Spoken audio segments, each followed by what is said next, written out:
In last lecture we are going to discuss here types of tumors in cancer as well as types of cancers. There are 5 types of cancers we have already studied here. Now in this video today we are going to study here the causes of cancer. Causes means कारण, म्हणजे cancer actually कशामुळे होतो त्याची कोणकोणते कारण आहेत ते causes आपण डिस्कस करणार आहे. Here in this book the causes of cancer are given in 5 sub points. These 5 sub points are first one is a chemicals, second one is a radiations, third is a viruses, fourth one oncogenes, and fifth one is a addiction.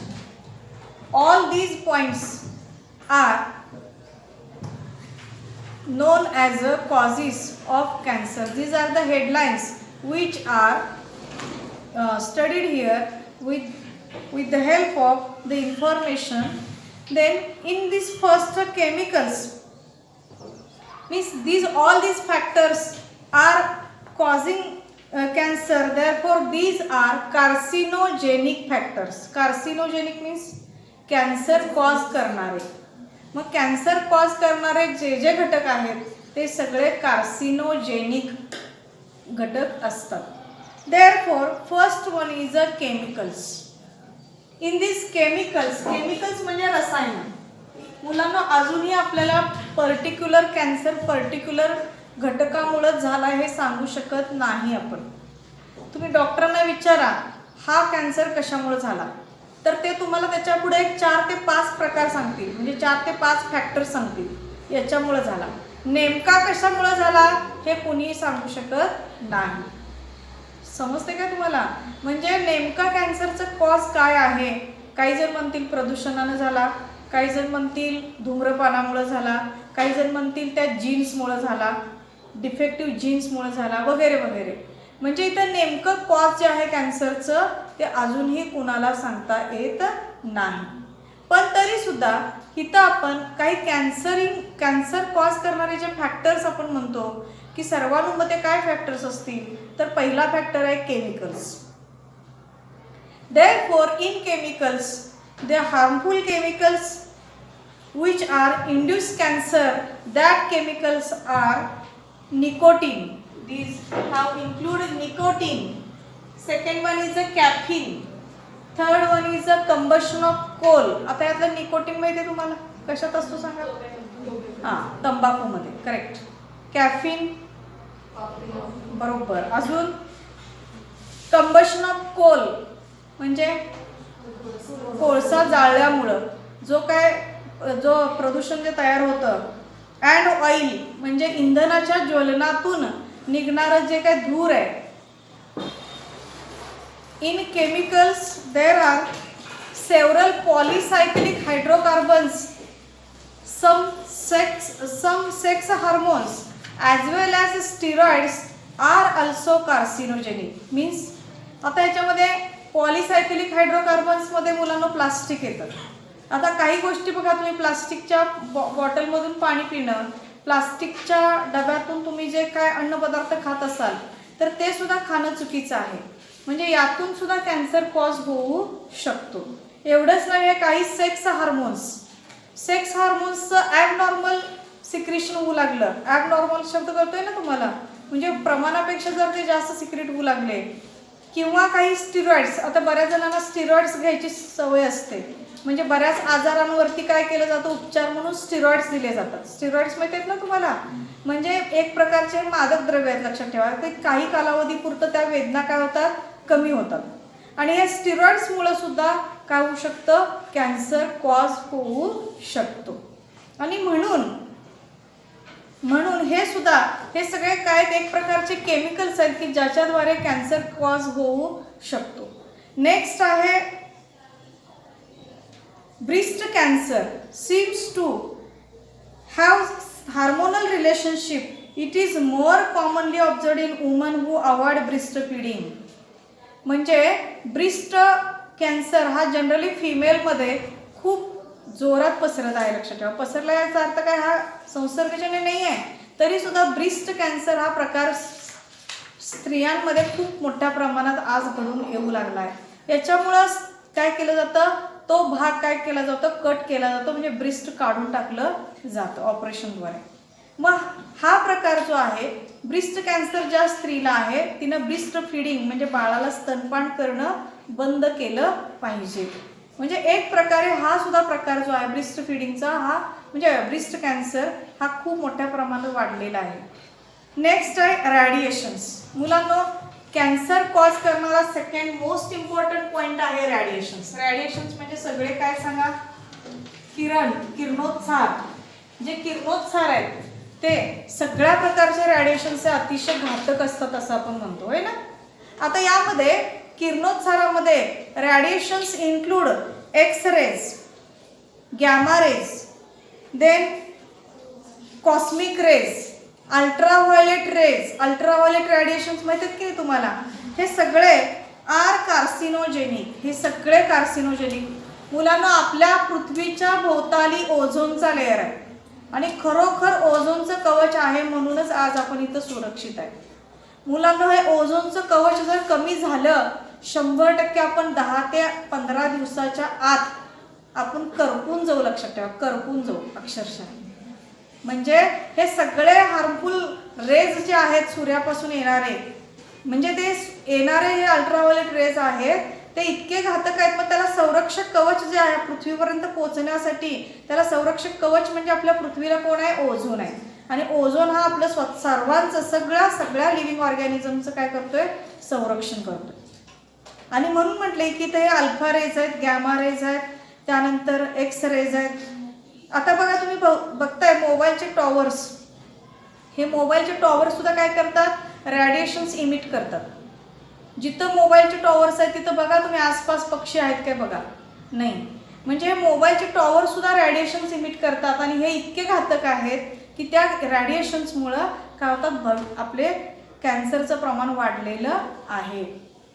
Therefore, incidence of skin cancer is higher in the people working in very sunny areas. बघा, सनी areas म्हणजेच काय, जिथं सूर्यप्रकाश खूप मोठ्या प्रमाणात, जास्त सूर्यप्रकाशाचा तीव्रता जास्त आहे, तर त्या सनी एरियाजमध्ये राहणाऱ्या लोकांमध्ये कुठलाच कॅन्सर दिसून येतोय, स्किन कॅन्सर. बघा, स्किन कॅन्सर कारण जास्त उष्णतेचा परिणाम आपल्या त्वचेवरती होऊन त्वचा काळवंडली जाते. आपण उन्हाळ्याच्या दिवसांमध्ये सुद्धा बघा त्वचा काळवंडते. मग जिथं जास्त सूर्यप्रकाश म्हणजे जिथं सनी एरिया जास्त आहे, म्हणजे आपण म्हणूया की जिकडं सावलीच कमी आहे अशा भागामध्ये, म्हणजे वाळवंटाच्या भागामध्ये किंवा जिथं जास्त सूर्यप्रकाश पोचतोय तर त्या ठिकाणी स्किन कॅन्सरचं प्रमाण सगळ्यात जास्त आहे. Next, higher in very sunny areas due to ultraviolet radiations in the sunlight. कारण सूर्यप्रकाशामध्ये अल्ट्राव्हायोलेट रॅडिएशन्स खूप असतात आणि याचा परिणाम आपल्या त्वचेवरती होत जाऊन स्किन कॅन्सर तिथल्या लोकांवरती वाढलेला आहे. हे झालं रॅडिएशन्स. आता बघा, रॅडिएशनचा आणखीन एक कन्सेप्ट, जे तुम्ही मोबाईल वापरता, आपण मोबाईल ज्या ठिकाणी आपल्या शरीरावरती, म्हणजे आपण खिशामध्ये, तुम्ही जेंट्स खिशात ठेवतात, तर खिशामुळे तिथून येणाऱ्या रॅडिएशनचा परिणाम कशावर होऊ शकतो, आपल्या हृदयावरती होऊ शकतो. काही जण इथल्या खिशामध्ये, पॅन्टच्या खिशामध्ये ठेवतात, तर इथला रॅडिएशनचा परिणाम आपल्या लिव्हरवरती होऊ शकतो. लक्षात घ्या. एवढंच नव्हे तर पाठीमागच्या खिशात ठेवल्यामुळे किडनीवरती सुद्धा त्याचा परिणाम होऊ शकतो. म्हणजे हे रॅडिएशन्स, मोबाईलचे जे बाहेर पडणारे रॅडिएशन्स आहेत ते अत्यंत घातक आहेत. याच्यामुळे सुद्धा कॅन्सर कॉज होऊ शकतो. Next, viruses. व्हायरसेस म्हणजे विषाणू. आता ॲक्च्युली बघा, व्हायरसेस सुद्धा कॅन्सर कॉज करू शकतात. असे काही व्हायरस आहेत. Viruses causing cancer have genes called viral oncogenes. बघा, ज्या व्हायरसेसमुळं कॅन्सर कॉज होतो त्यांना काय म्हटलंय, व्हायरसेस ऑन्कोजीन्स. म्हणून त्याला ऑन्कोजीन्सचं शॉर्ट फॉर्म केलाय VONC जीन्स, ऑन्कोजीन्स. सगळ्यांनी इकडे लक्षात द्या, व्ही म्हणजे व्हायरस, ऑन्को शब्द म्हणजे, ऑन्को म्हणजे कॅन्सर कॉज करणारे जे जीन्स असतात त्यांना ऑन्को हा शब्द म्हणायचा, oncogenes. Viruses that cause cancer are called as a V oncogenes. म्हणजे मुलांनो हे व्हायरस आहेत की जे असे जीन्स तयार करतात की ज्याच्यामुळे काय होतो, कॅन्सर होऊ शकतो. आणि असे कुठले दीज व्हायरसेस आर कॉल्ड, अशा व्हायरसेसचे इथे एक्झाम्पल दिलेत बघा.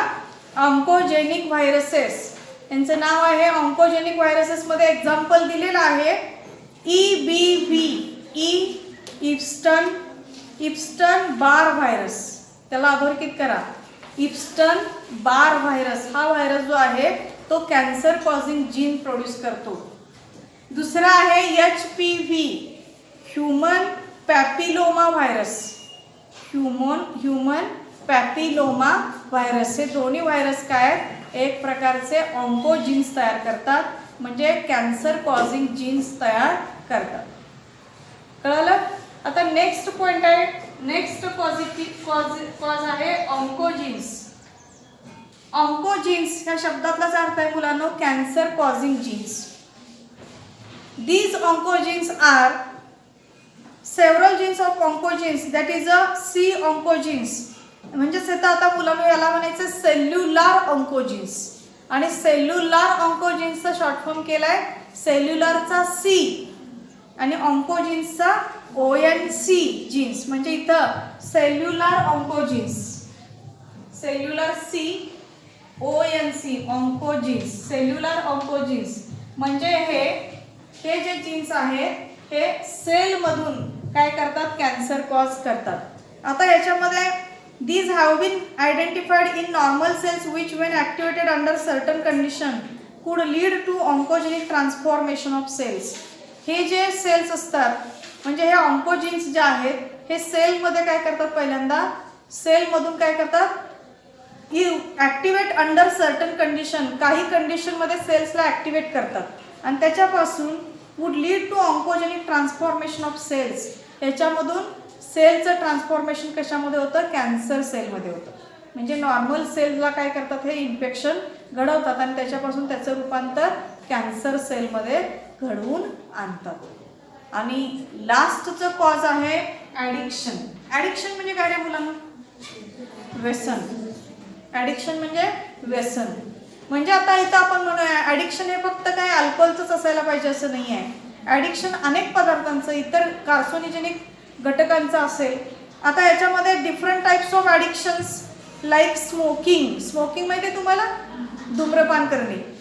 देन चुविंग ऑफ टोबॅको, तंबाखू चगळणे, खाणे, चुविंग.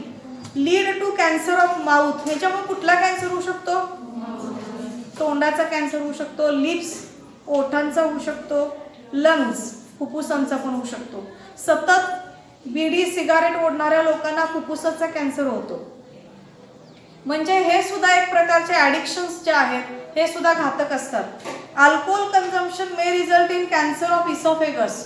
अल्कोहोल कन्झम्पशन, दारूचं व्यसन असणाऱ्यांना कशाचा कॅन्सर होऊ शकतो सांगा, इसोफेगसचा, पूर्ण अन्ननलिकेचाच कॅन्सर होऊ शकतो. मग अन्ननलिकेमध्ये इसोफेगस आहे मुलांना, ग्रासिका, त्यानंतर स्टमक आहे, जठर, त्यानंतर इंटेस्टाईन आहे, आतडीचा भाग, यामध्ये पण याचा कॅन्सर होऊ शकतो हे अल्कोहोल कन्झम्पशनमुळे. म्हणजे अँड लिव्हर, म्हणजे एवढंच नाही मुलांना तर लिव्हरचा पण कॅन्सर होऊ शकतो. म्हणून एक प्रकारे हे सगळे ॲडिक्शन्स जे आहेत ते काय आहेत, अत्यंत घातक असतात. Next one, drugs are also cause cancer. आता एवढंच नव्हे मुलांनो तर ड्रग्जमुळे सुद्धा कॅन्सर होऊ शकतो. ड्रग्ज म्हणजे मादक पदार्थ जे असतात, म्हणजे हे त्याच्यामध्ये marijuana and anaerobic steroids. Anaerobic steroids, steroids म्हणजेच एक प्रकारचे मादक पदार्थ किंवा मादक द्रव्य त्या औषधांद्वारे दिले जातात. हे स्टिरॉइड्स की काही कालावधीसाठी काय होतं, तो व्यक्ती काय होतो, त्याच्या वेदना कमी होतात स्टिरॉइड्समुळं. मग अशा अनेक गोष्टींमध्ये औषधं म्हणून स्टिरॉइड्स खाल्ली जातात, पण स्टिरॉइड्समुळे पूर्ण रोग बरा होत नाही. उलट स्टिरॉइडचे साईड इफेक्ट असतात आणि त्या साईड इफेक्टमध्ये त्याच्यापासून कॅन्सर पण होऊ शकतो. ठीक आहे ना. म्हणजे लक्षात घ्या मुलांनो, हे सगळे टाईप्स जे इथं दिलेले आहेत ही सगळी कारणं कॅन्सरची आहेत. म्हणजे काही हार्मफुल केमिकल्स आहेत, रॅडिएशन्स आहेत, व्हायरसेस आहेत, ऑन्कोजीन्स आहेत, डिफेक्टिव्ह जीन्स म्हणूया आपण मुलांनो, की जे कॅन्सर कॉज करतात. आणि ॲडिक्शन आहे म्हणजे आपल्या सवयी, व्यसनं, हे सगळं टाळलं म्हणजे तरच कॅन्सरवरती आपण काय करू शकतो, प्रिव्हेन्शन करू शकतो. नेक्स्ट आहे, तुम्हाला पेज नंबर 236 वरती एक तक्ता दिलेला आहे, दिसतोय. आता त्या तक्त्यामध्ये दिलंय बघा, table 10.13 carcinogens and organ affected. आता इथं मुलांना काय दिलंय, कार्सिनोजेन्स अँड ऑर्गन अफेक्टेड म्हणजे कुठले कुठले असे कार्सिनोजेन्स आहेत, म्हणजे कॅन्सर कॉज करणारे घटक, आणि ते कुठल्या अवयवावरती, अफेक्टेड ऑर्गन म्हणजे ते कुठल्या अवयवावरती परिणाम करतात, त्याचा एक सुंदर चार्ट तुमच्या पुस्तकात दिलेला आहे. आता मी वाचते, तुमचं पूर्ण लक्ष तिथं असू दे, तुम्ही ऑब्झर्व करा ते. First column carcinogen and second column is a organ affected. In this first suit particles, म्हणजे आता हवेमध्ये जे काय प्रदूषणाचे कण उडत असतात की नाही, काळे, म्हणजे आता पालापाचोळा जाळल्यानंतर जे कण उडत असतात ना, ते सूट, म्हणजे कोळसा जाळल्यानंतर कार्बन म्हणजे जे जे थ्रेड उडत असतात हवेमध्ये, बरोबर आहे ना, ते सूट पार्टिकल्स. त्याचा परिणाम कशावर होतो आपल्या शरीरावरती, स्किनवरती आणि आपल्या लंग्सवरती, म्हणजे लंग्सचा कॅन्सर होऊ शकतो. कोल टार 3,4 बेन्झोपायरीन. कोल टार म्हणजे हे कोळसा जाळल्यानंतर कोळशापासून तयार होणारे जे काही पार्टिकल्स आहेत, त्याचा पण परिणाम स्किनवरती आणि लंग्सवरती होत असतो. देन सिगारेटचं स्मोकिंग करणारे, सिगारेट स्मोक हा कार्सिनोजेन आहे. त्याचं नाव आहे नायट्रोसो डायमिथिलिन, आणि ह्याचा सुद्धा परिणाम कशावर होतो, लंग्सवरती. देन कॅडमियम ऑक्साईड याचा परिणाम कुणावर होतो, प्रोस्टेट ग्लँड. हे पुरुषांच्या पुरुषांना प्रोस्टेट ग्लँड असतात. कुठं असतात हे, रिप्रोडक्टिव्ह सिस्टीम ऑफ मॅनच्या रिप्रोडक्टिव्ह सिस्टीममध्ये पेनिसच्या थोडंसं वरच्या बाजूला काय असतात हे, म्हणजे पेनिसच्या थोडंसं वरच्या बाजूला एक ग्रंथी असतात, प्रोस्टेट ग्लँड, त्याच्यावरती त्याचा कॅन्सर होऊ शकतो, म्हणजे परिणाम होतो. अफ्लॅटोक्झिन, अ metabolite of Aspergillus फ्लॅवस, a mould, एक प्रकारची बुरशी आहे, लक्षात घ्या. याचा परिणाम लिव्हरवरती होत असतो. एवढंच नव्हे तर मस्टार्ड गॅस, आता ह्याच्या मस्टर्ड गॅसचा परिणाम जो आहे, म्हणजे ह्याचा धुरी आहे एक प्रकारची, ती काय करते, आपल्या लंग्सवरती परिणाम करते. 2 नॅफ्थालामाइन अँड 4 अॅमिनो बायफिनाइल याचा परिणाम युरिनरी ब्लॅडरवरती होतो, म्हणजे मूत्राशयाची जी पिशवी आहे त्याच्यावरती होतो. Nickel and chromium compounds, nickel आणि क्रोमियम कंपाऊंड्स जे आहेत, म्हणजे कारखान्यांमध्ये निकेल म्हणजे जे निकेलचे कण उडत असतात किंवा क्रोमियमचे कण उडत असतात, त्याच्यापासून लंग्सवरती परिणाम होतो. त्यानंतर अस्बेस्टॉस, तुम्हाला माहिती आहे फरशी कारखाने, त्या फरशी कारखान्यांमध्ये जे उडत असलेले कण आहेत, दगडापासून फरशी तयार करतात माहिती आहे तुम्हाला, तर त्याच्या क्रशिंग करत असताना जे कण उडत असतात की नाही, ते अस्बेस्टॉसचे जे कण आहेत त्याच्यापासून लंग कॅन्सर होऊ शकतो. कारण ते बघा नाकातून काय होतात, लंग्समध्ये डिपॉझिट होऊ शकतात, आणि म्हणून त्याच्यापासून अस्बेस्टॉसिस हा पण एक रोग आहे, लक्षात ठेवा.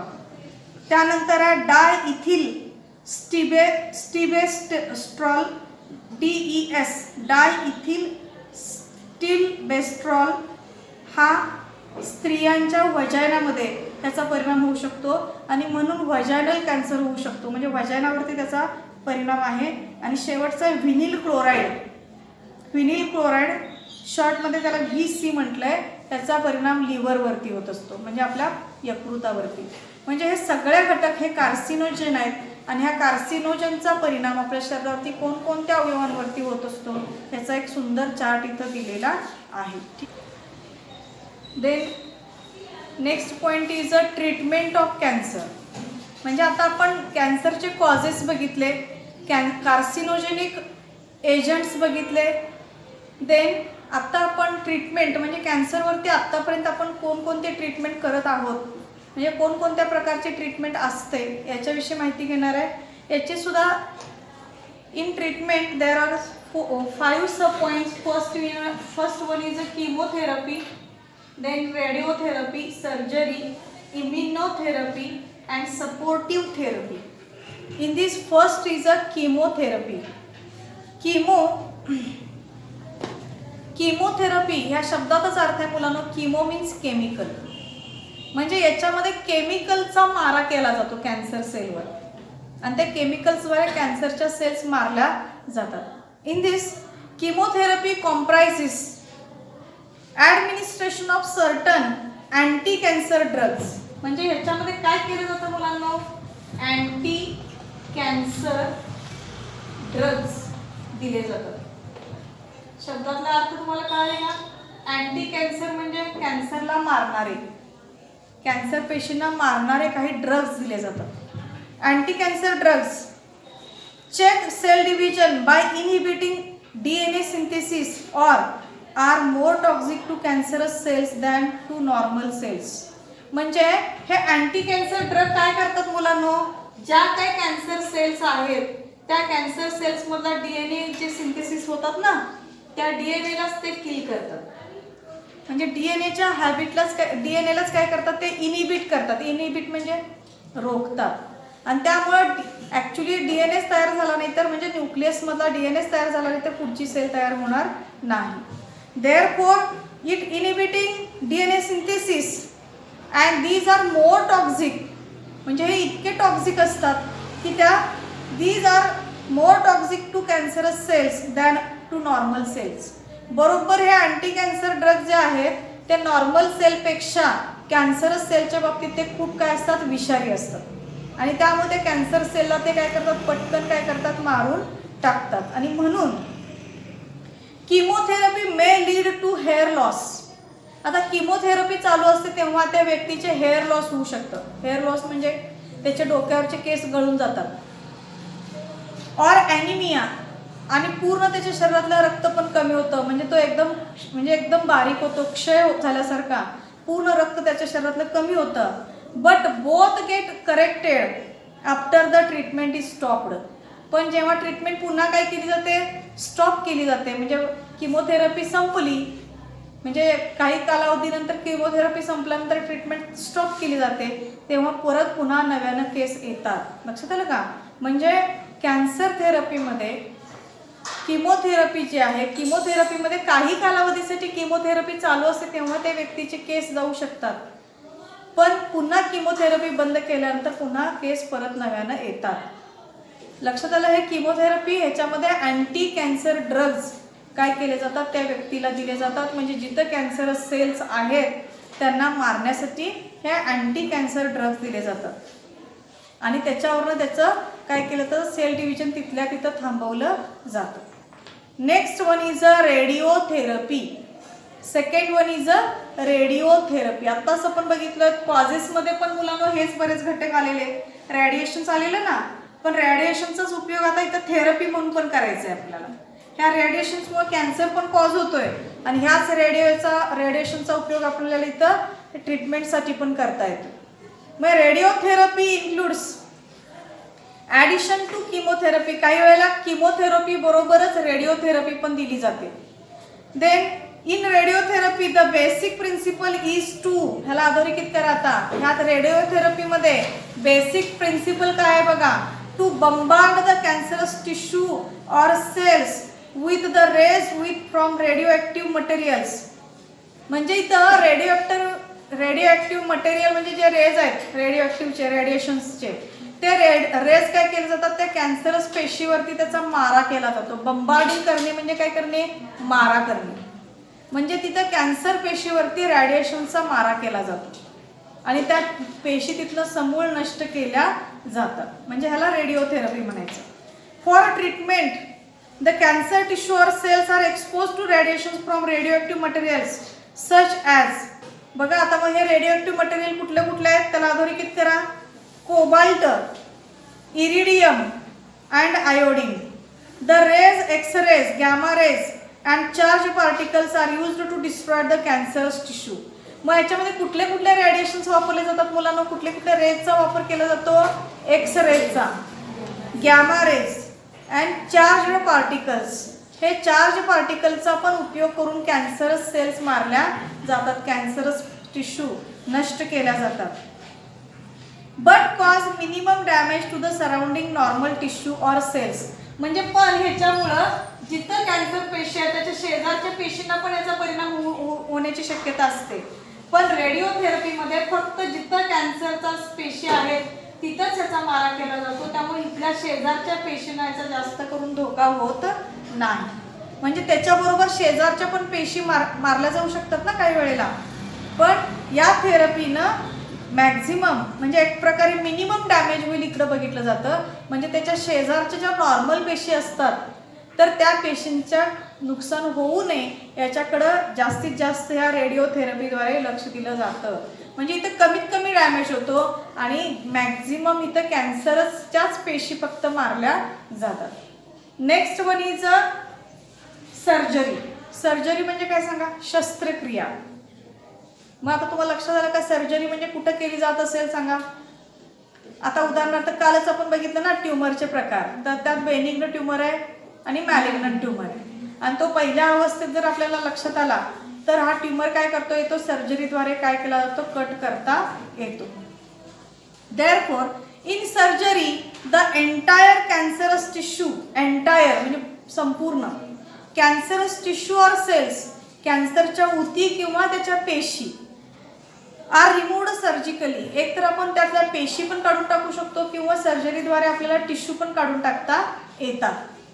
It has a limited utility. म्हणजे त्याचा उपयोग काय असतो बघा? लिमिटेड असतो, कमीत कमी त्याचा उपयोग असतो. In certain cases such as a breast tumour. हा आता तुम्हाला सगळ्यांना लक्षात आलं का बघा? काही वेळेला ब्रिस्ट ट्युमर असेल तर ब्रिस्टच काढून टाकलं जातं. कळालं का बघा?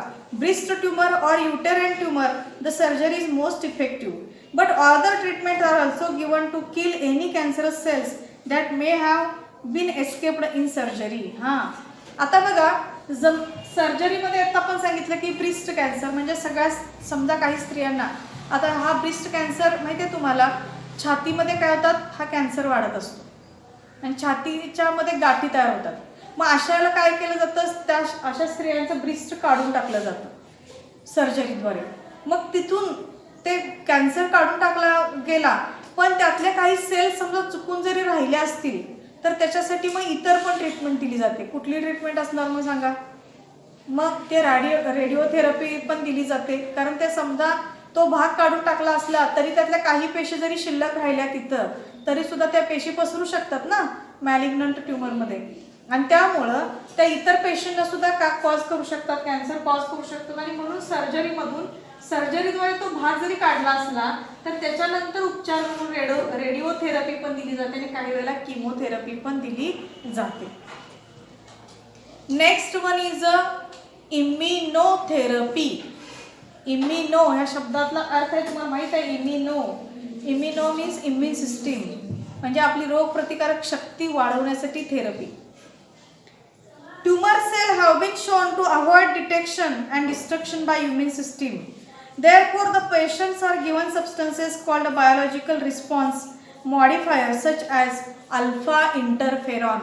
आता मुलांना बघा की इम्युन सिस्टीमद्वारे आपल्याला destruction of by immune system म्हणजे आपल्या शरीरातनं डिस्ट्रक्शन म्हणजे शरीरातल्या काही पेशी मारल्या जाणं, काही वेळेला डिटेक्शन म्हणजे काही पेशी समजून येणं आणि त्या मारल्या जाणं ह्या गोष्टी तर चालूच असतात इम्युन सिस्टीममध्ये. पण तरीसुद्धा आपल्या एक प्रकारच्या आतली इम्युन सिस्टीम वाढवण्यासाठी काही प्रोटीन्स त्याच्यामध्ये अल्फा इंटरफेरॉन अधोरेखित करा विच ॲक्टिवेट्स देअर इम्युन सिस्टीम. हा काय करतो? इम्युन सिस्टीम ॲक्टिवेट करतो. ॲक्टिवेट म्हणजे काय करतो? वाढवतो. आपली इम्युन सिस्टीम काय करतो? तो ॲक्टिव्ह करतो. And helps in डिस्ट्रॉईंग the tumour. आणखीन काय करतो? हा ट्युमर डिस्ट्रॉय करण्यासाठी मदत करतो. ट्युमर गाठी असतील तर त्या डिस्ट्रॉय करण्यासाठी नष्ट करण्यासाठी हा अल्फा इंटरफिरॉन हा प्रोटीन आहे मुलांना. हा काय करतो? त्या शरीरातल्या गाठी ट्युमर वगैरे नष्ट करण्यासाठी मदत करतो. म्हणजे या इम्युनोथेरपीमध्ये मग काय केलं जायला पाहिजे? हे अल्फा इंटरफिरॉन काय करायला पाहिजे? तो वाढवायला पाहिजे. म्हणजे अशी ट्रीटमेंट दिली जाते की जेणेकरून आपली रोगप्रतिकारक शक्ती वाढत जाईल. And next is a supportive therapy. Last one is a supportive therapy. Supportive therapy, support करणे म्हणजे आधार देणे. मग सपोर्टिव्ह थेरपीमध्ये is use to treat symptoms of cancer. आता कॅन्सरचे जे लक्षण आहेत त्याच्यावरती ट्रीटमेंट दिली जाते. And side effects of cancer treatment. आता तुम्हाला माहिती आहे कॅन्सरच्या ट्रीटमेंटमध्ये प्रत्येक ट्रीटमेंटमध्ये साईड इफेक्ट आहेत. आता जास्त करून किमोथेरपीला पण साईड इफेक्ट आहेत आणि रेडिओथेरपीला पण साईड इफेक्ट आहेत. तर ह्या साईड इफेक्ट होऊ नयेत म्हणून सपोर्टिव्ह थेरपी आहे. आता त्याच्यामध्ये objective of this therapy is to improve the quality of life of cancer patient. म्हणजे ह्याच्यात काय ह्याचं ध्येय आहे मुलांना सपोर्ट करणे म्हणजे काय तर त्या कॅन्सर पेशंटला त्याच्या ट्रीटमेंट दिल्यानंतर जो त्रास चालू होतो तो होऊ नये म्हणून त्या कॅन्सर पेशंटचं आयुष्य वाढावं म्हणून काय केलं जातं त्याची काळजी घेतली जाते. त्यामध्ये this therapy varies depending upon the condition of individual patient. आता ही थेरपी मुलांना प्रत्येक पेशंटनुसार वेगळी आहे. का सांगा? कारण तो नेमका पेशंट कुठल्या स्टेजमधला आहे. शब्द कळतोय काय? नेमका कॅन्सरच्या कोणत्या स्टेजमध्ये येतो. फर्स्ट आहे, सेकंड आहे, थर्ड आहे, म्हणजे नेमका कोणत्या स्टेजमध्ये आहे त्याच्यानुसार त्याला कुठल्या पद्धतीनं सपोर्ट करायचं हे या थेरपीमध्ये सांगितलं जातं. म्हणजे एक प्रकारे त्याचं मनोधैर्य वाढवणे, त्याला जास्तीत जास्त चांगल्या पॉझिटिव्ह दृष्ट्या विचार करण्यासाठी लावणं, त्याचं मनोबल वाढवणं, त्यानंतर त्याला कुठले सिम्पटम दिसतात त्याच्यानुसार त्याच्यावरती वेळीच ट्रीटमेंट करणं, ह्या सगळ्या गोष्टी ज्या आहेत त्या ह्या सपोर्टिव्ह केअर सपोर्टिव्ह थेरपीमध्ये ह्या संपूर्ण गोष्टी येतात. आता असे ट्रीटमेंट करणारे खूप मोठे मोठे हॉस्पिटल्स आहेत. तर त्याच्यातले एका हॉस्पिटलची माहिती इथं तुमच्या पुस्तकात पेज नंबर 237 वरती दिलेली आहे. Do you know? तुम्हाला हे माहीत आहे का? The Tata memorial hospital is situated in Kharghar, Mumbai. म्हणजे मुंबईला खारघर आहे तर तिथं अतिशय मोठं हॉस्पिटल आहे. कुठलं बघा? Tata memorial hospital, Maharashtra, in India. It is a special cancer treatment and research centre closely associated with the advanced centre for treatment research and education in cancer. म्हणजे कॅन्सरच्या बाबतीत सगळ्यात मोठं हॉस्पिटल आहे खारघरला. तर इथं मुलांनो ॲडव्हान्स्ड सेंटर आहे, म्हणजे आत्ताचं अद्ययावत असं हॉस्पिटल आहे की जिथं कॅन्सरवरती ट्रीटमेंट दिलं जातं, संशोधन केलं जातं आणि शिवाय तिथं एज्युकेशन म्हणजे शिक्षण पण दिलं जातं. It is recognised as one of the leading cancer centre in south Asia. बघा म्हणजे संपूर्ण दक्षिण म्हणजे आशिया खंडामध्ये पूर्ण हे सगळ्यात मोठं हॉस्पिटल आहे, असं मोठं सेंटर आहे असं मानलं जातं. It is an autonomous body funded and controlled by department of atomic energy, government of India, which also oversees the administration of institute since 1962. 1962 पासून म्हणजे ही गव्हर्नमेंट ऑफ इंडिया म्हणजे भारत सरकारनं पण याच्यावरती काय केलेलं आहे, याला फंड दिलेले आहेत आणि त्याच्यापासून ह्या ॲटोनॉमस बॉडी फंडेड आहे म्हणजे हे स्वायत्त आहे, लक्षात घ्या. आणि त्यामुळं ही संस्था जी आहे ती खूप वर्षापासून मुलांना ही संस्था काय करतात, अव्याहतपणे कार्य करत आहे. आणि त्यामुळे इथं कॅन्सर पेशंटवरती कॅन्सरचे वेगवेगळे प्रकार, कॅन्सरवरती वेगवेगळे ट्रीटमेंट, कॅन्सरवरती कसं प्रिव्हेन्शन आहे या बाबतीत सगळ्या बाबतीत इथं रिसर्च चालू आहे. ठीक आहे, इथं हा कॅन्सरचा भाग संपलेला आहे.